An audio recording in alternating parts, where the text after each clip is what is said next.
Good evening, New York 14. My name is Michelle Luna, and I'm a constituent liaison and field representative at the office of Congresswoman Ocasio-Cortez. Thank you for joining our town hall. Just a few notes of housekeeping. If you are logged into the Zoom meeting, please use a Q&A feature to submit your questions. We prioritize questions from constituents, so please mention which neighborhood in New York 14 you are from. Alternatively, you can email your questions to aoc.townhall@mail.house.gov or call 718-662-5970. Our staff is also available to support with any technical difficulties. Our team members will be monitoring the inbox and phone. We are also live on YouTube and broadcasting the town hall on Twitter Spaces, so please feel free to visit our YouTube or Twitter pages for the live stream. CART Open Captions is being provided by All Hands in Motion. If you click the link in the chat, it will take you to a website where you can view the transcription. For today's town hall, we will hear from the representative about her work to advance the president's agenda to build back better by investing in our nation's physical and social infrastructure. We will then open it up for Q&A from constituents. After the Q&A, there will be a press gaggle where members of the press will be able to pose questions. And now I'd like to invite the representative from New York's 14th Congressional District, Alexandria Ocasio-Cortez, to give her remarks.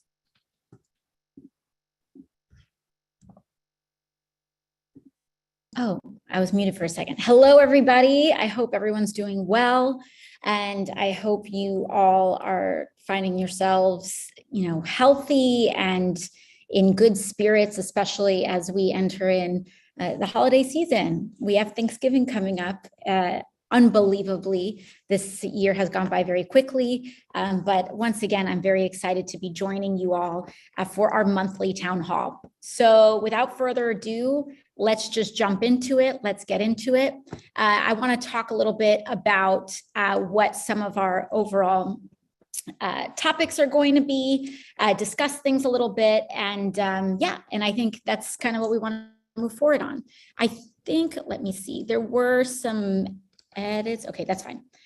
So let's move ahead to our next slide. I think we're operating off of two different slide decks. So I'm not sure, perhaps Michelle, can you exit out of the current slide deck and we'll try a new one? Anyways, so let's talk about what our overall topics are for this week. The first thing that we want to discuss is our trip and my recent trip along with the Speaker of the House, as well as basically the House climate delegation to COP26 in Glasgow, Scotland. And this was the UN Climate Summit. So I want to give you all a quick report out about that. And I'd also like for us to discuss the bipartisan infrastructure vote and bill that happened last week and the upcoming Build Back Better vote. Now, I think there was a bit of breaking news right before we decided to start this town hall. Just before we started, I'm very excited to announce that the Speaker of the House has also just announced that we are going to have a vote on the Build Back Better Act, looks like tonight, which is a lot faster than some people thought was going to happen as of this morning. And that's going to go a little bit into my comments today on the infrastructure bill. So first, let's talk about COP26 with the UN Climate Summit. Now, with the UN Climate Summit, one of the things that we saw was, for folks who are following back home, is that we have we have some folks popping in and out real quick. With the UN Climate Summit, COP26 happened in Glasgow, Scotland. The UN Climate Summit happens yearly. So there's COP25, COP24, et cetera. Those are the ones that happened in previous years. This year was COP26, and it was designated as one of the most, critical COPs that we have had in in many years, because we are very much reaching what is known as code red and defined as code red by the IPCC report, with, this, which is a coalition of global scientists, et cetera, really monitoring global progress or not on climate change. And very recently, the IPCC report had issued a code red for humanity, basically saying if we do not rein in climate emissions very quickly, we are endangering our prospects and potentially blowing past the limit of 1.5 degrees Celsius of warming, which could have, frankly, catastrophic and calamitous impacts on humanity. And so this year's UN Climate Summit really forced us to gather the United States. This was the first time the United States had shown up in years. Last year, due to COVID, we did not have a full-on climate summit. And the year before that, under the Trump administration, there was no federal, real executive representation at the UN Climate Summit. The Speaker of the House, Nancy Pelosi, also brought a delegation back then, but the overall power of the US federal government was not truly represented from the executive branch. We also know that President Trump had withdrawn from the Paris Agreement, and we really weren't firing on all cylinders when it came to climate. And so our presence at the UN Climate Summit was very critical this year in ensuring that we are really stepping up to our obligations. I'm grateful to have been part of the US delegation, and I want to give you all a bit of a readout on what happened there. First of all, are we doing enough? I think what we're seeing here is a mixed bag. Overall, are we doing enough to combat climate change and rein into 1.5? I am concerned that we are not. However, there is also the fact that this year's COP26 represented certain areas of progress. So the question that we have here is, yes, okay, progress is great.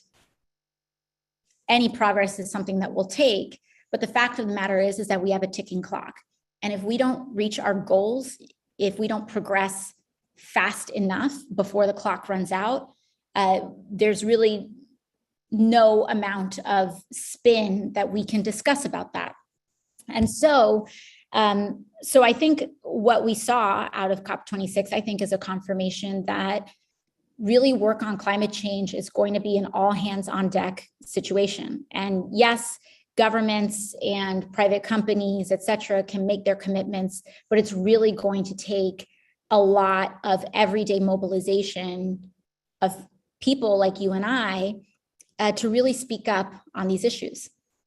Because I think one of the things that we're seeing is that what is a big part of what is hampering progress on climate is also a lot of what is hampering progress on pretty common sense issues across the board.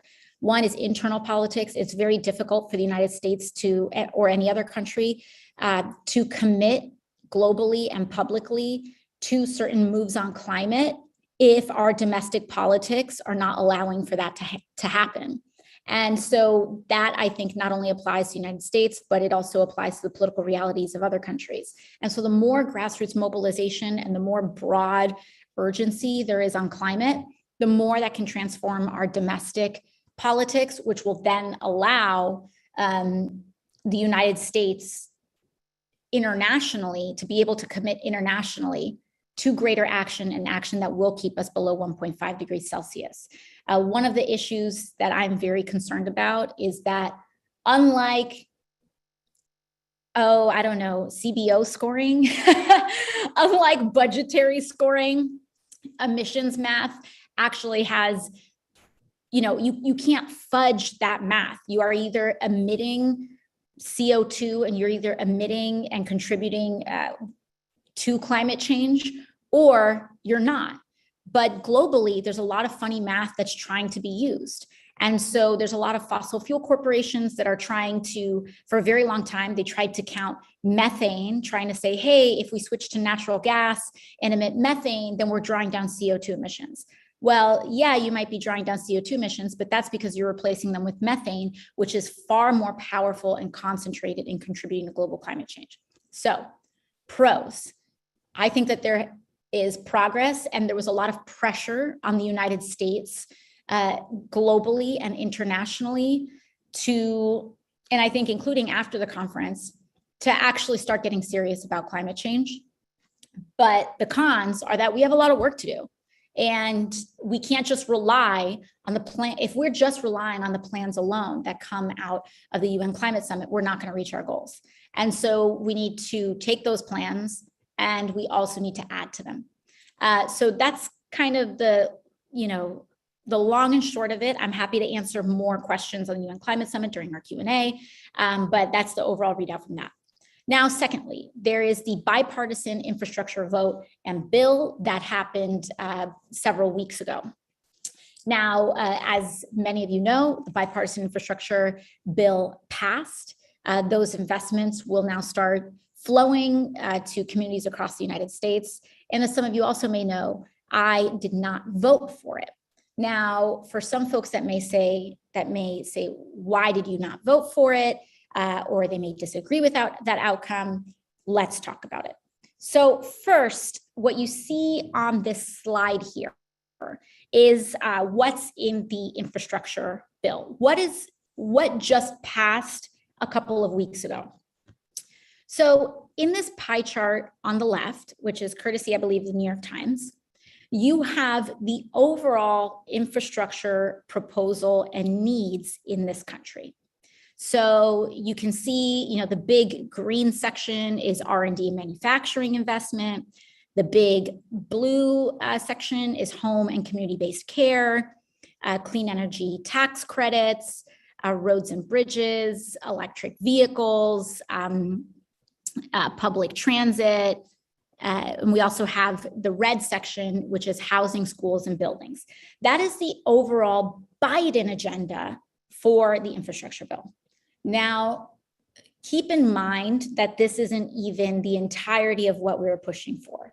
We were really trying to push for what we really need, frankly, to meet the infrastructure needs in this country is an even bigger circle where these investments are even larger. But no matter, the original proposal that we have here is this circle on the left. This circle on the right, with these little sections that are highlighted, roads and bridges, public transit, some power infrastructure, etc. Those little chunks are what was passed in the bipartisan infrastructure bill. So when we talk about that infrastructure, what the money really went to primarily was some roads and bridges investment. That's probably that is the single largest investment piece that we see right here. It's in roads and bridges. You also have some modest investments in railways, in power infrastructure, some in water infrastructure, broadband, and some climate resiliency funding as well. So this thing on the right is what passed last month. Materially, what does that mean for us? And why would you not, why would we not vote for it? So there's a couple of things here. One is that originally the plan is that we need to pass this whole thing on the right at once. Now, for folks who say, oh my gosh, this is unreasonable, you can't have an all or nothing approach, etc. The reason why we were saying that these two bills, that this whole pie chart on the right needs to be passed at once is because there is a very high political risk in terms of keeping our caucus together and being able to preserve the votes. There is a very high risk that there are certain conservative Democrats, like, for example, Senator Manchin, who will take these chunks on the right and run and leave behind all of the investment in childcare, healthcare, Medicare, home health care, NYCHA funding, housing funding, all of these things, the thing that we had agreed to, not just me and not just a handful of people, but as an entire party, is that we needed to pass this whole thing on the right together, because if we do not, then we will not have the mechanisms to keep these votes, to keep the support for the entire agenda together as well, and to make sure that they hold. So going back to the summer, you have Senator Manchin, Senator Sinema, and some Republicans in the Senate draft their own bill. And that's that bill on the right. Now, what are the pros to the bipartisan infrastructure bill? Here are some pros. The pros are that it is the single largest bridge investment since the construction of the interstate highway system.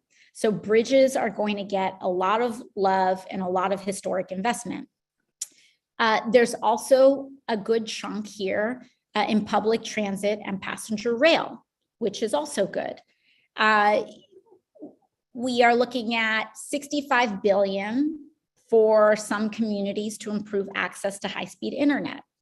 And you also have, for example, some funding to clean up Superfund sites and other environmental hazards. So these are all big top line things. And you may have seen on the news a lot of people saying X billion for this and X billion for that. And this is incredible. Look at all this money. But as a legislator and as a lawmaker, as a policymaker accountable to our community, that, money next to a topic sounds great, but we also know that the devil is in the details. So what I'm very concerned about is us saying that this bill and telling communities and telling you at home, and what I refuse to do is to tell you that this bill is going to do something that it's not going to do. And what I refuse to do is make a promise to this community that I know has not been fulfilled. And so you may have heard that this infrastructure bill is going to clean all the lead pipes in the United States of America. This is an issue that's very critical in our community, especially because some of our schools have fountain and lead testing water that are sometimes at some junctures have tested 19 times higher than Flint. And so, of course, those water lines have had to be cut, all of these things. So you may have heard that this bill will allow every single lead pipe in the United States of America to be replaced. And that is simply not true. That is not funded in this bill. That is not what is in this bill. It is, in order to do that, we need $60 billion in order to replace and remediate all the lead pipes in the United States. This bill only finances $15 billion. And so people may say, oh, well, you shouldn't, like that should be fine. You should run ahead with that. Well, you have to ask the question, not just how much money is going to this thing, but how much does that money, what does that money actually buy you? And so $15 billion, when you need $60 billion to actually fix all the lead pipes in this country and to avoid poisoning our own communities, if you need 60 and you only get 15, what does that 15 actually buy you? Well, you have two choices.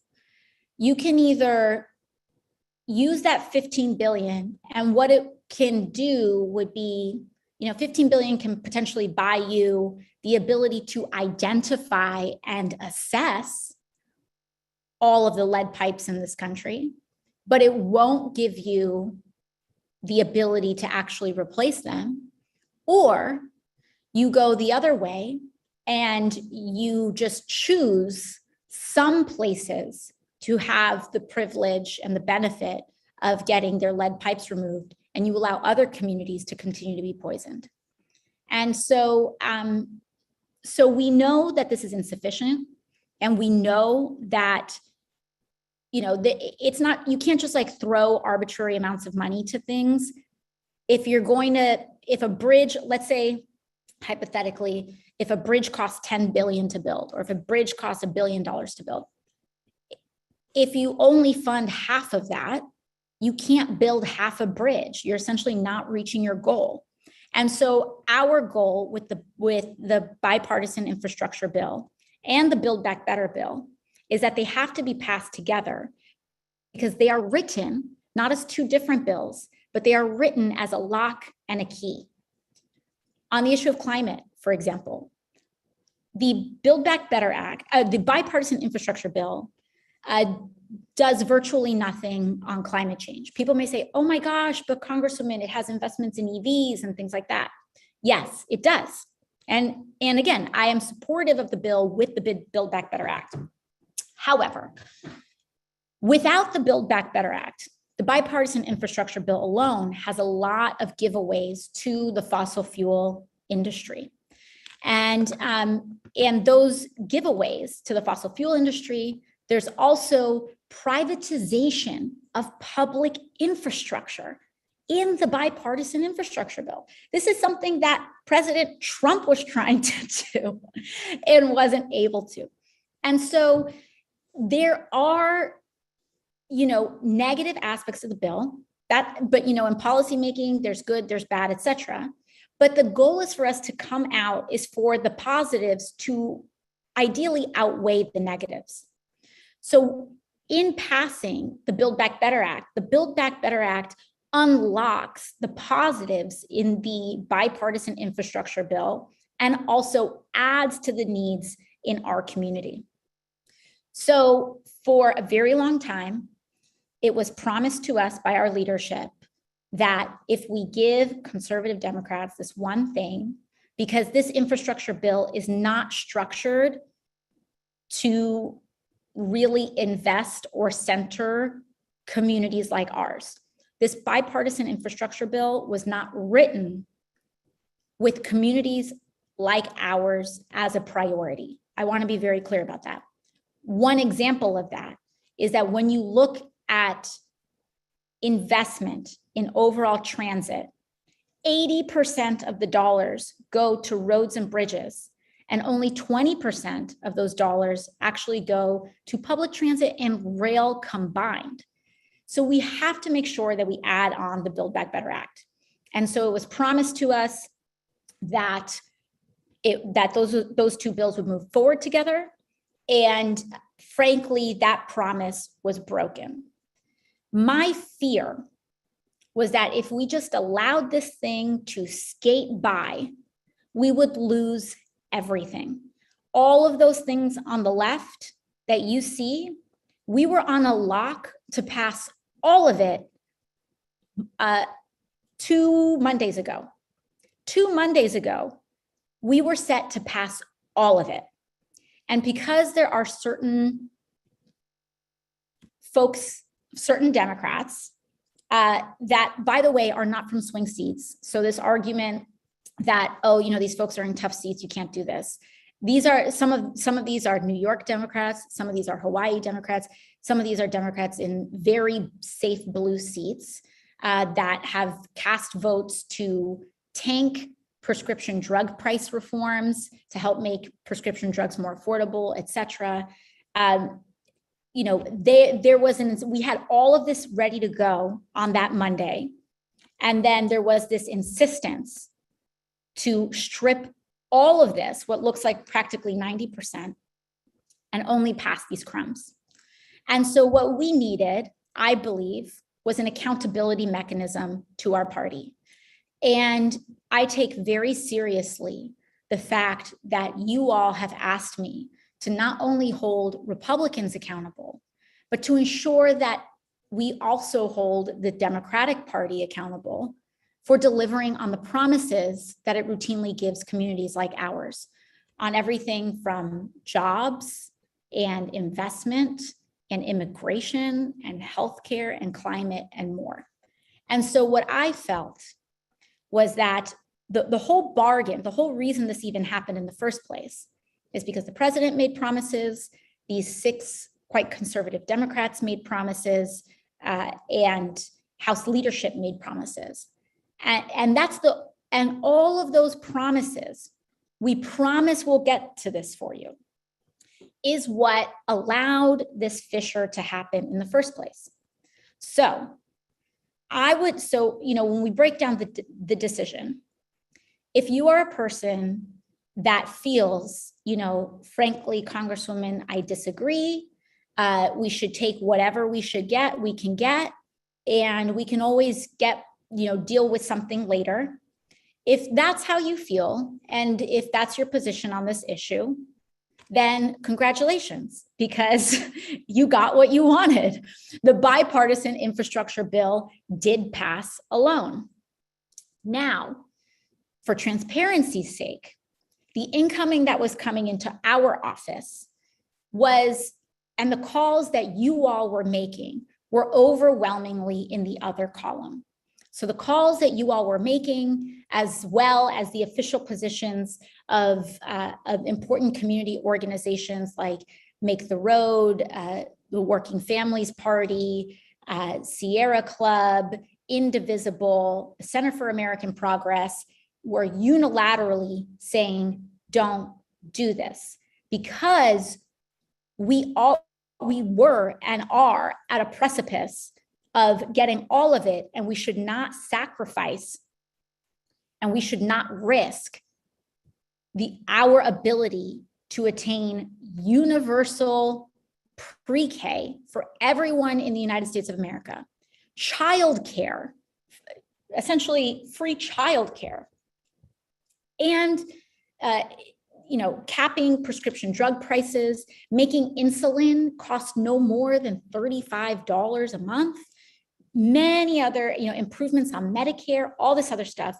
It is not worth sacrificing the 90% for the 10%. If anything, usually when we talk about compromise, you compromise 20% to get the 90%. So I believe that this was the best course of action for our community, because for the individuals in our community who feel or felt that we should just take the 10% and run and accept it, then you got what you wanted. The bill passed, and those funds are starting to flow early. But for those of us that feel like we should not sacrifice the bulk of the president's agenda in order to appease a very small, narrow band of people, then we need to vote no in order to be able to hold all of those folks who made promises accountable, because the promise was that the vote would happen this week. And so if they don't hold the vote this week, our no votes and my no votes gives me the freedom and the ability to raise hell about it. And as I shared with you at the beginning of this town hall, we just got an announcement from the Speaker of the House that right down to the wire, we're here at the end of the week, we are now scheduled to have that vote tonight. And we still have a road ahead of us because it's still going to have to pass the Senate. But I want to say that I believe with confidence that if we did not put those no votes on the board and raise the stakes to force the party to deliver on all of these IOUs, I don't know if this vote would have happened tonight. I don't know if this vote would happen tonight. The stakes were so raised that it really accelerated and I believe created a lot of tension and heat and pressure to make sure that both of these bills pass as close in time as possible. So that's the first reason why I think no was the right move here.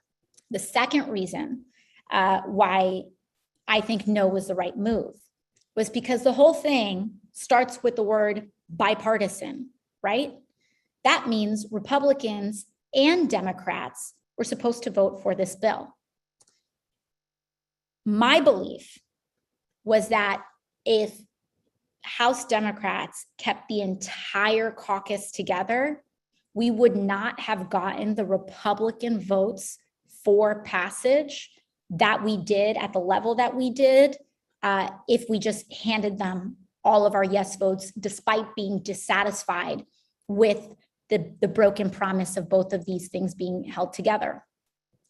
And I know that this is true because when I was on the House floor, along with several others, and we delivered our 6 no votes, it forced Republicans who secretly wanted this bill to pass, but they also wanted to preserve their ability to trash it and vote no, but they also wanted, some of the privatization pieces and other things in it, that they were forced to show their hand.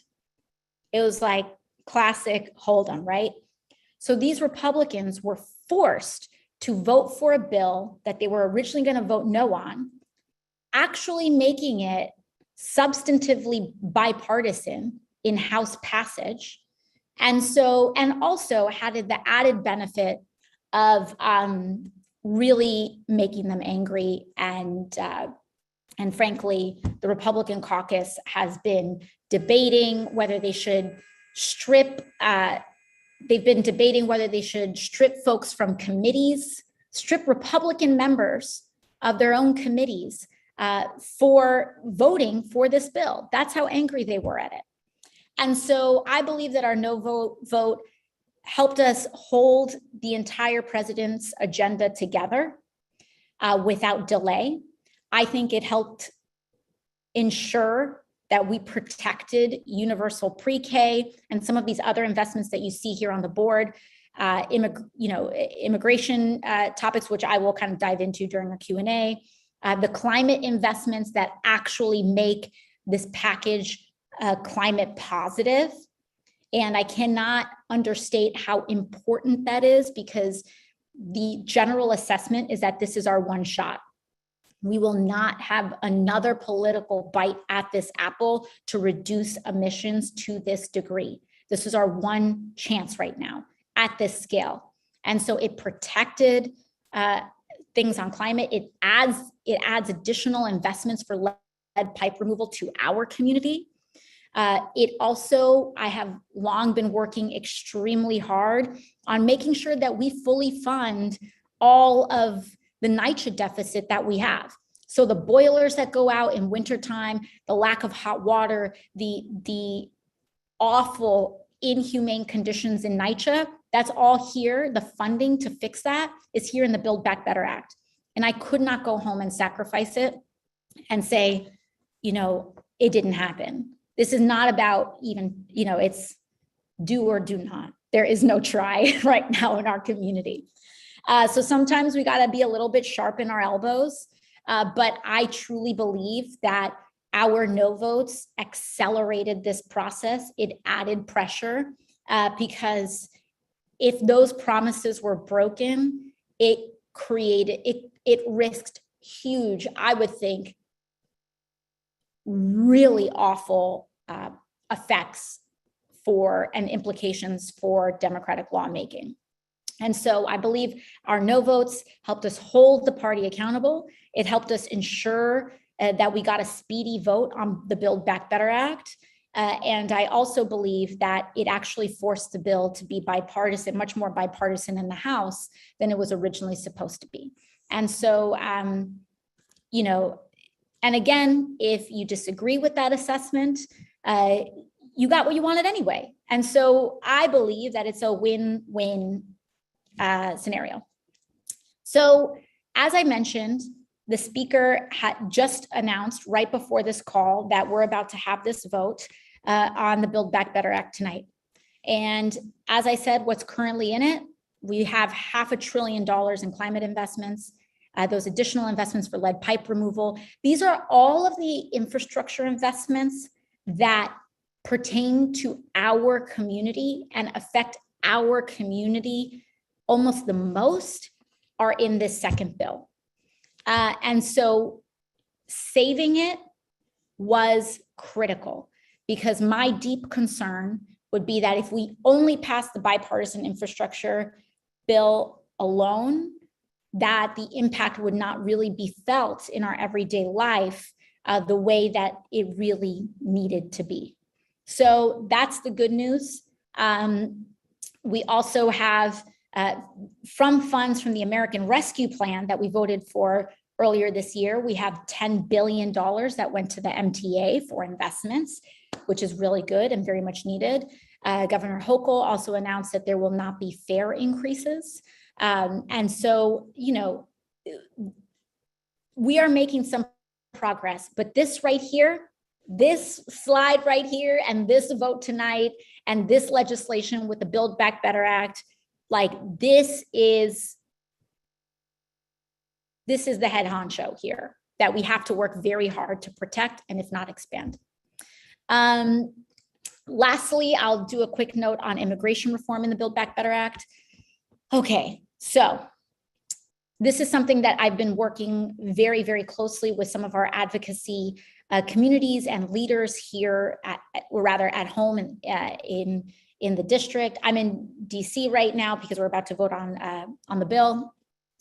But our advocates were making very clear that what we want in the Build Back Better Act is an update of the registry, AKA path to citizenship, and to preserve path to citizenship in the Build Back Better Act for millions of our neighbors and our friends and our family. Now, in the House version of the Build Back Better Act, there are some conservative Democrats that are insisting that we do not include path to citizenship in the House version, but that we include a provision that kind of discusses what is known as a parole option. Our community has made very, very clear that parole is not good enough. And one of the reasons parole is not good enough is because they have expressed that it is their belief that the president can do that with an executive order. And so when it comes to, if we're going to act on immigration legislatively, we need to open a path to citizenship. I, of course, am in agreement. So we are seeing challenges from conservative House Democrats in not wanting to include this. But, and I do not believe that it is currently in the House version that is getting voted on soon. However, the Senate has the ability to include this Senate side.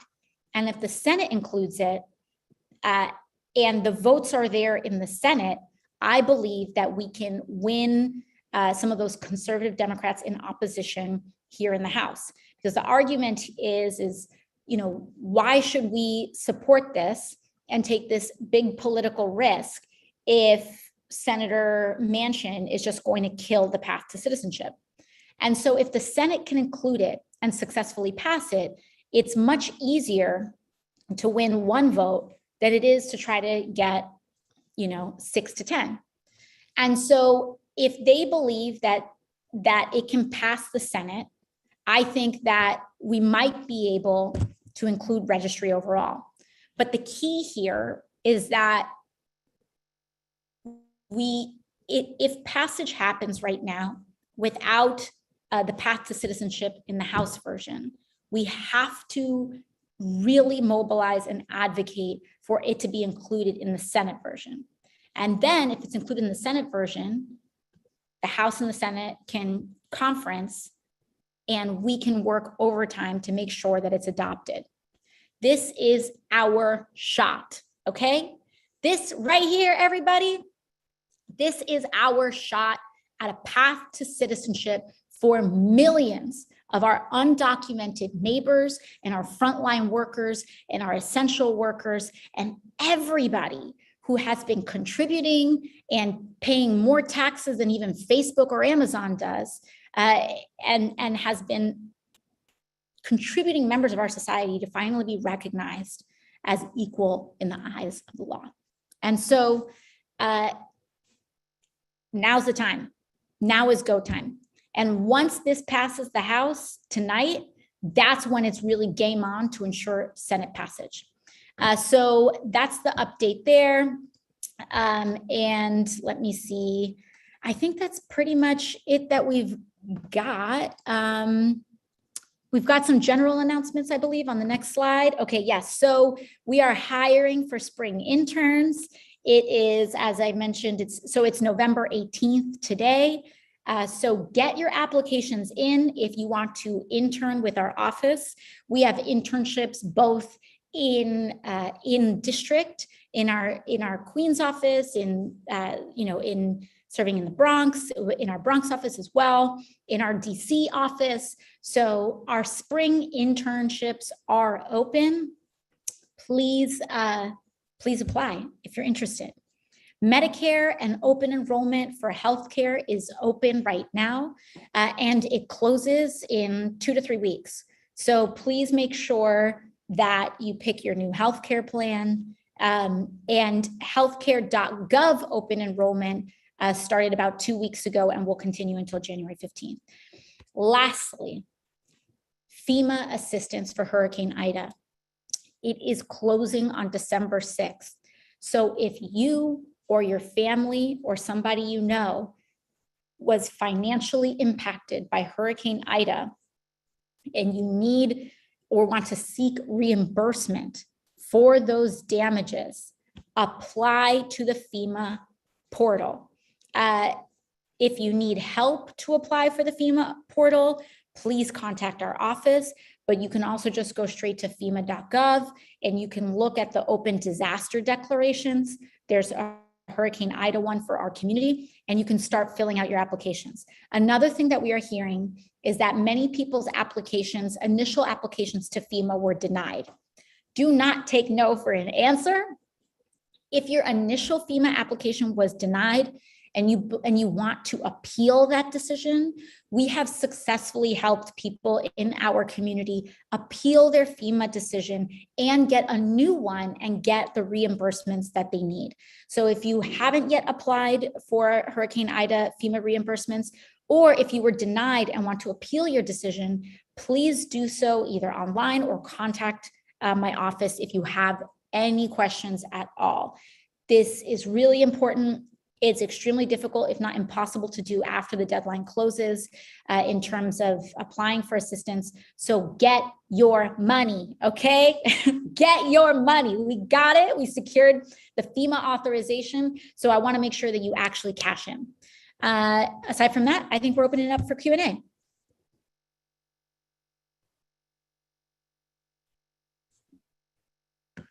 Thank you for your remarks, Congresswoman. We will now move to the Q&A portion of our town hall. As mentioned earlier, constituents signed on via the Zoom platform may use the Q&A feature to submit your questions. Please mention which neighborhood you are from as we prioritize questions from constituents. Also, a reminder to members of the press that after the Q&A, there will be a press gaggle where you will be able to pose questions. Our first question is from Gabrielle Gadula from Astoria. With the infrastructure bill recently passing, I'd love for Congresswoman Ocasio-Cortez to address how specifically it will impact the people of NY-14. As we all know, improved transportation infrastructure is sorely needed in Queens, especially with our busing system, as we have a lack of subway lines serving Queens neighborhoods. Great. Well, that's an excellent question, and I want to thank you for it. Again, as I mentioned, that it was my assessment that many of the investments in the bipartisan infrastructure bill were not particularly structured for equity. And as I mentioned, out of a hypothetical $100 allocated for transit or allocated for transportation infrastructure, 80 of those dollars go to roads and bridges, and 20 of those dollars go to public transit and rail combined. So that means those are funds allocated for MTA plus Amtrak plus Metro North and your 6 train, your 7 train, et cetera. So we're not getting a ton in the bipartisan infrastructure bill to work with, but we are getting significant chunks. And so, as I mentioned, Governor Hochul had announced that it was her assessment that we would not need any fare increases, thanks in part to some of the investments in the bipartisan infrastructure bill, but the funding inequities are still baked into the passage of that bill that we're going to have to address. I have brought this up to President Biden's administration. I have flagged this started this conversation with Secretary Buttigieg as well in saying, okay, listen, we have the investments, we have some of these investments in public transit. That's great, but we have to actually ensure that they're equitably allocated, because how many of us have seen how beautiful and shiny and climate protected the subway systems are in affluent downtown Manhattan, but then also how underinvested they are in the Bronx and in some areas of Queens. And so we need to make sure that if we're investing in public transit, we're not just doing it at the tourist stops, and we're not just doing it in shoring up and glitzing up and protecting the Manhattan and more affluent subway stations, but that we're actually investing in the stations and areas that need them most. As you mentioned, busways are very, very important to this as well. So we're going to need the Build Back Better Act in order to really maximize the equity and investments on true public transit, because rail, high-speed rail and Amtrak and all of these things are areas that I champion, but they are not substitutes. They are part of our system, but they are not substitutes for the subway system. And so having the Build Back Better investment and this vote tonight and securing it and making sure that, if I had to do hard, difficult things in order to accelerate the vote to tonight, I was willing to do that, because this is the investments that you're asking about are really championed here in the Build Back Better Act. So the infrastructure bill is also expected to provide some nominal funding to a really important priority on the Bronx half of the district, which is capping the South Bronx. And so the bipartisan infrastructure bill, it's got some funds for it, but we really need to maximize our funding of it to actually get it done. Because like I said, if you fund half a bridge, you can't just build half a bridge. You're just not really going to get the bridge. And so we need to fully fund capping the South Bronx because you can't just have the thing go off into an abyss or, just have it be plans that get drafted and never realized. So additionally, we're also hopeful that some of this funding will go to extending the Second Avenue subway line, new rail tunnel connecting New York and New Jersey, improving disabled accessibility to our subway system. I don't need to tell you all how horrendous accessibility is on the New York City, subway system. There's so many countless stations that don't have wheelchair access, elevators, ramps. Anyone who's tried to take a stroller around also knows how difficult this is. And so I'm sincerely hoping that a lot of those investments go to improving accessibility to our stations. We also want to replace older school buses and further electrify some of the New York City fleet, and also improve drainage in parts of our city. And that is so incredibly key and critical, because as we saw with Hurricane Ida in places like East Elmhurst and Woodside, the flooding wasn't just because it rained a lot. The flooding was because our drainage systems failed and backed up. And because the drainage system stopped, that's what really created a lot of the catastrophic flooding that we saw. And so in terms of infrastructure investment, we really want to see that the Build Back Better funds and any other sort of infrastructure funds go to really helping drainage systems, and not even just in our community, but sewers and drainage systems is kind of this mounting national infrastructure crisis issue. And the key is that we need to fully fund it. And so I think it's wonderful that some money was thrown to it, but this is also one of those problems that is just simply not going to be fixed if we half fund it. And so we need to fully fund it.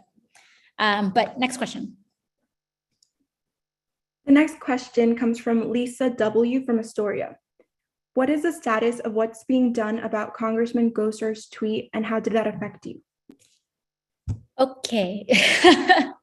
Lisa, thank you for the question. So yesterday, if some of you may have followed the news yesterday, I delivered a speech on the House floor regarding the censure of Congressman Paul Gosar. And for those of you who may not know, Representative Gosar is an individual who fundraises and collaborates with white nationalist, neo-Nazi organizations. And he tweeted out a video depicting ending my life. In any other workplace, a person would be fired. In the United States Congress, the party leader, Kevin McCarthy, stands up and gives a rousing defense as to why Gosar should be defended. And pretty sad, pretty depressing, but because we have a Democratic majority in the House, and because this is so obviously inappropriate, we were able to keep that majority together. We were joined by two Republicans in successfully censuring Representative Gosar. And so what that means is that he has not only been the first member censured in over a decade, and it's just a couple dozen, maybe 26 in US history that have been censured, but also he's been removed from both of his House committees. Now, Republican leader McCarthy has made very clear that he very much alluded to retaliation if Republicans take over the majority. And so that may mean that in order to exact revenge on consequences for his white nationalist member, he may strip Democrats from their committees as well. And so, it's unfortunate, but frankly, Republicans have made very, very clear over several statements that if they win a House majority, they intend to take over the chamber in a very authoritarian manner. And so, frankly, whether we pass the censure of Representative Gosar or not, he had already indicated that he was going to do this anyway. And so it is unjust, it is wrong, but, if they decide to strip me from committee or strip any other member of their committee in any coming term, should they take a majority, this was something that they were very calculated in planning anyway. We would hope that they neither get a House majority nor take that turn, but they have indicated that should they get a majority, that is their plan. But as I mentioned, we should not do the right thing out of fear of people wanting to do the wrong thing. The way that we actually have and maintain rule of law and general order in our society is for there to be consequences when someone does something wrong. And when we start to make exemptions to those consequences because of politics, then we really start to see an erosion of our institutions on a level that should not be accepted.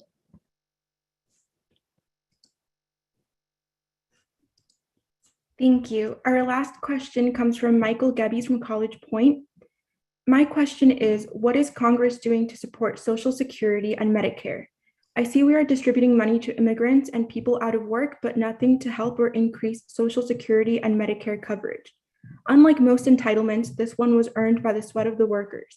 Please let our party lead in helping the Social Security population who worked, volunteered, and served in our nation's defense.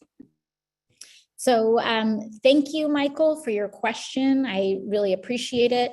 I would start off by saying, first of all, I very much agree with you on the point of expansion of Social Security and Medicare. And there are some key areas in the Build Back Better Act that address that I'll get into.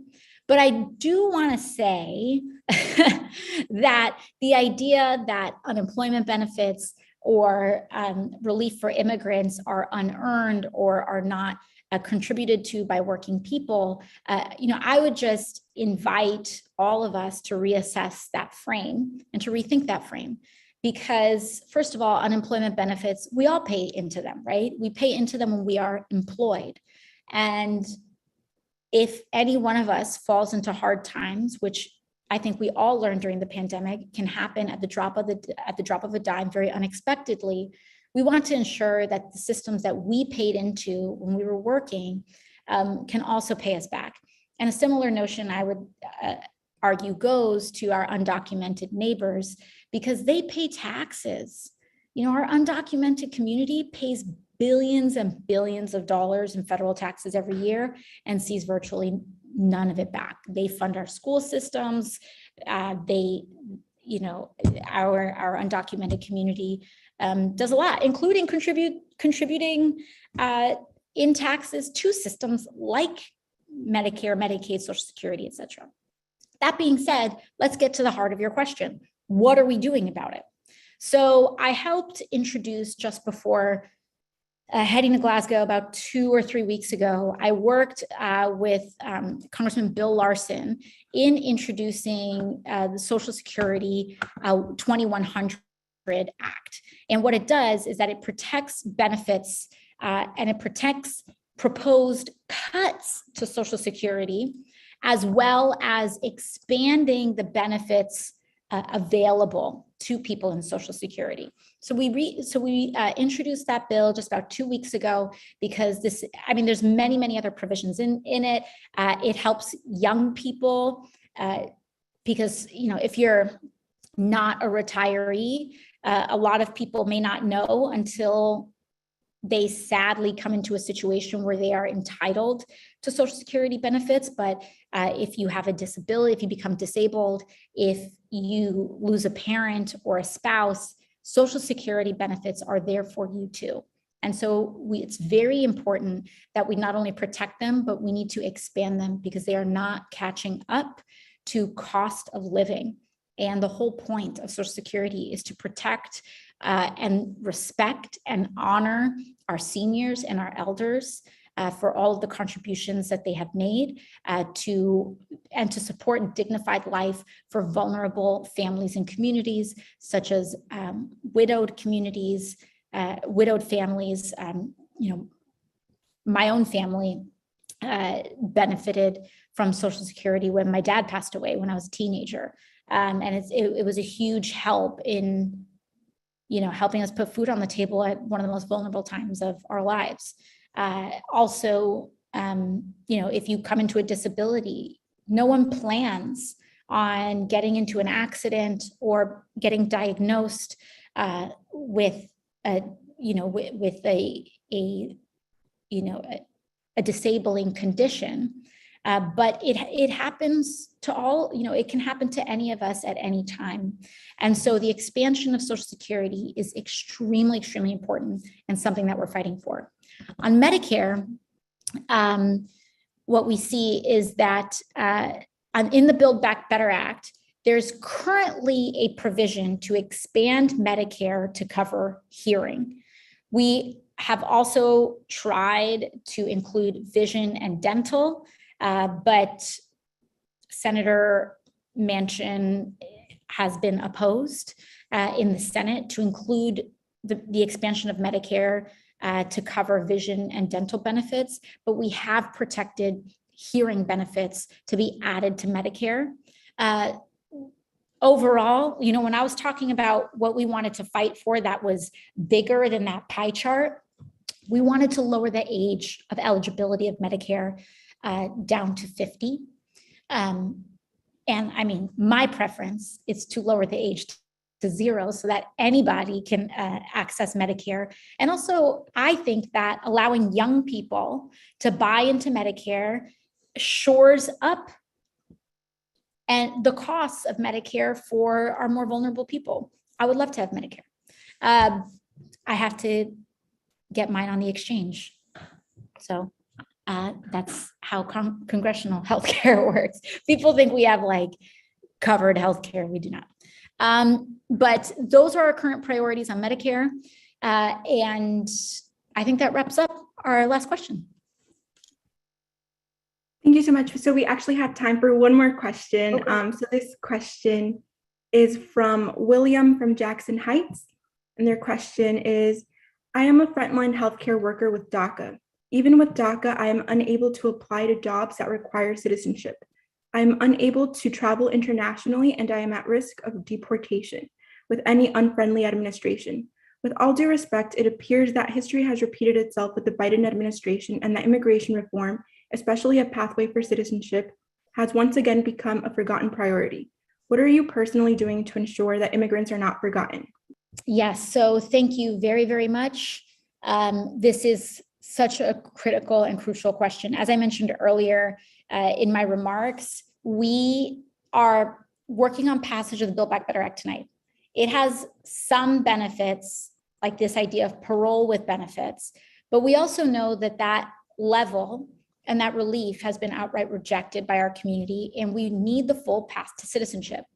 So what I want to communicate is that the road to getting this done is still there. We need to fight for inclusion on the Senate side. I believe that if we get this passed on the Senate side, then we can get it passed on the House side.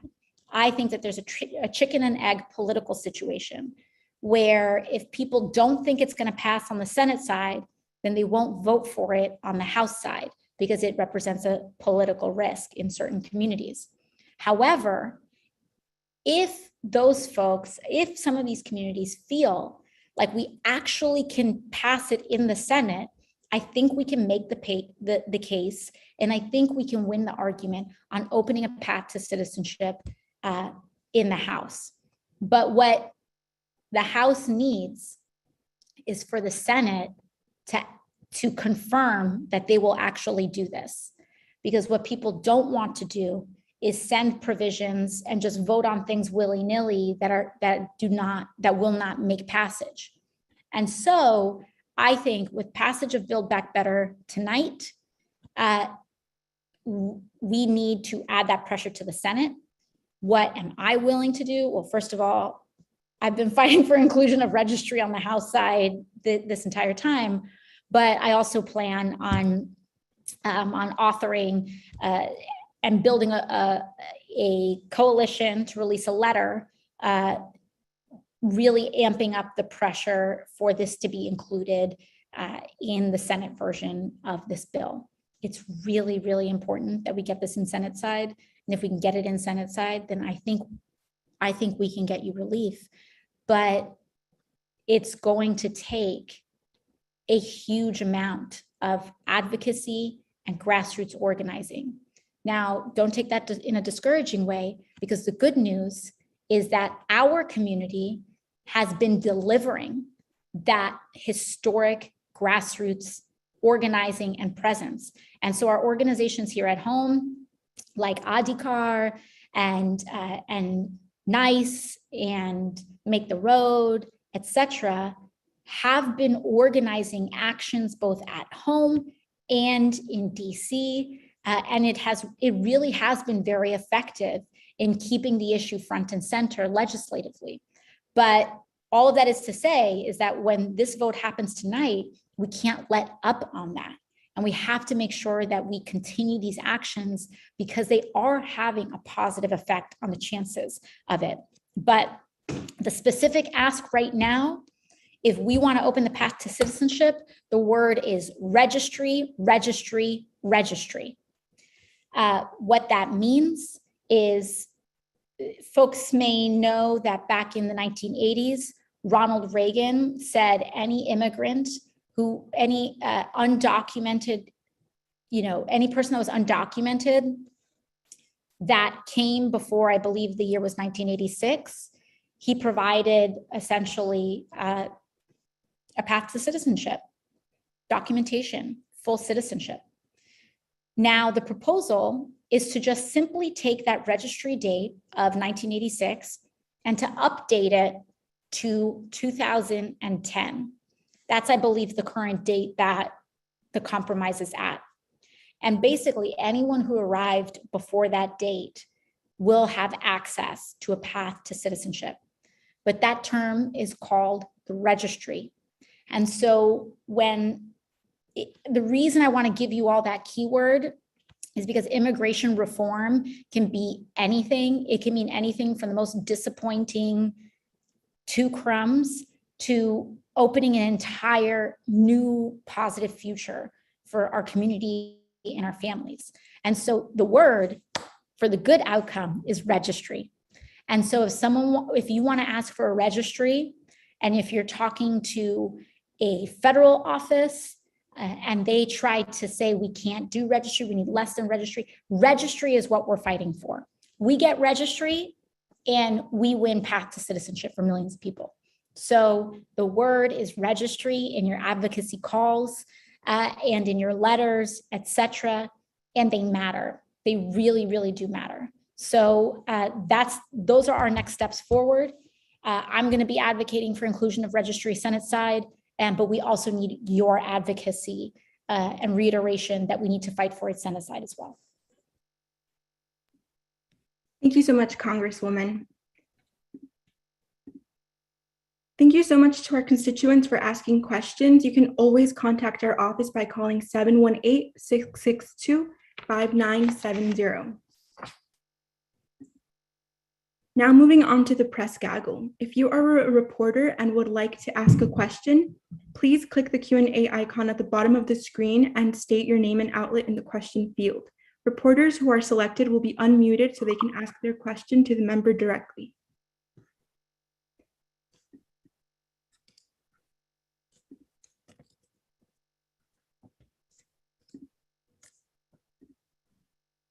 And just a few moments. Let's give the reporters a few minutes.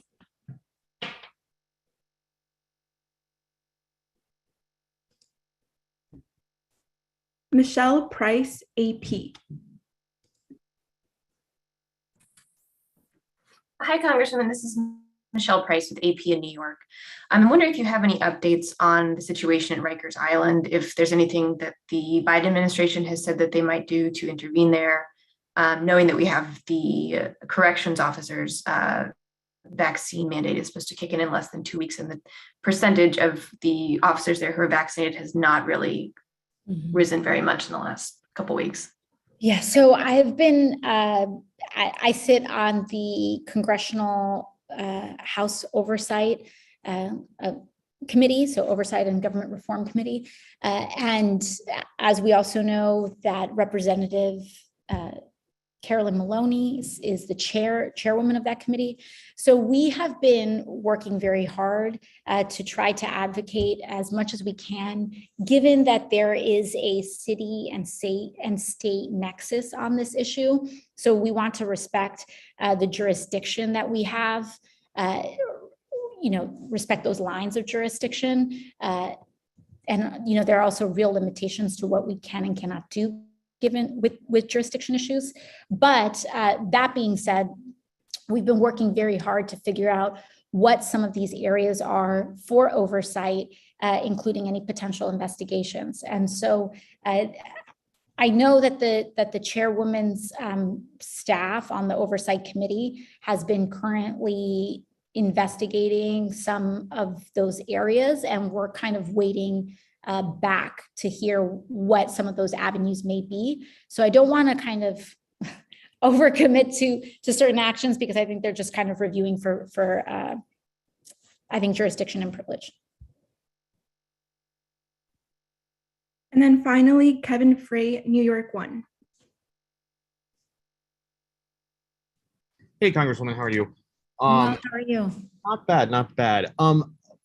Wondering what your thought is. I know we've talked before about SALT, but now there are these kind of competing ideas, one in the Senate that Senator Sanders and Menendez are putting forward, and then obviously the $80,000 cap that's being talked about on the House side. Do you favor one over the other? And where do you land on all of that? Well, I think 80,000 is too high, that's for sure. Now, I know that SALT is an issue that is very deeply impacting a lot of families in New York, and we want to be able to deliver relief for working and middle-class families that are impacted by SALT. That being said, working and middle-class families aren't taking $80,000 in SALT tax deductions. An $80,000 SALT tax deduction, I think, gets us around people who are near 2 million in income, if I have those numbers correctly. And so what I think is really important is that I believe that we should raise the SALT cap to cover a lot of our families that have been hit hard by the erasure of that deduction, without giving the wealthy a tax cut. And so right now, the 80K level is a very, very, very high tax deduction. And again, that gets to people in incomes that are in the millions of dollars. So do I believe that families with combined incomes that are middle class and upper middle class that are really getting squeezed by SALT should get covered and should get relief? Absolutely. But do I think millionaires should get it?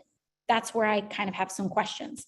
Now, the other side of the argument is that we also have some folks in the delegation that say, hey, lift SALT, give a federal tax cut to millionaires, because then you will allow the state to tax them at a higher level.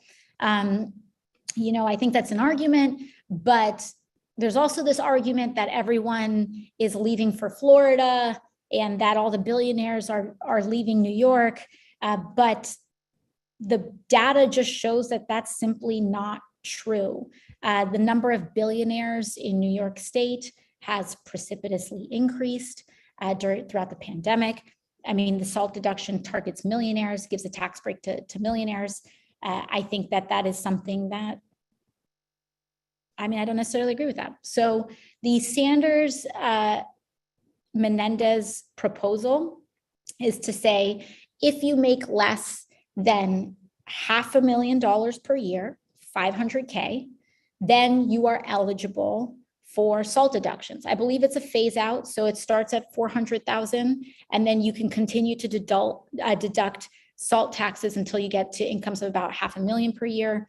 I think that is a fine proposal because I believe that our working and upper middle class families, I think that pretty generously covers the bulk of them, $500,000 per year. I think that's pretty good.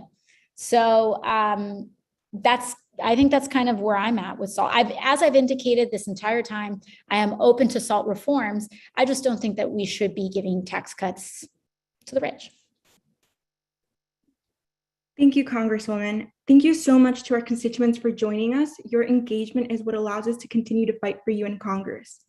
I also want to thank our transcribers, Kara Camacho and Wendy Boer.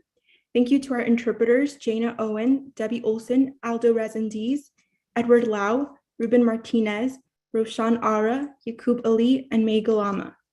Again, you can always contact our office by calling 718-662-5970. Have a good evening, everyone. Thank you, everybody.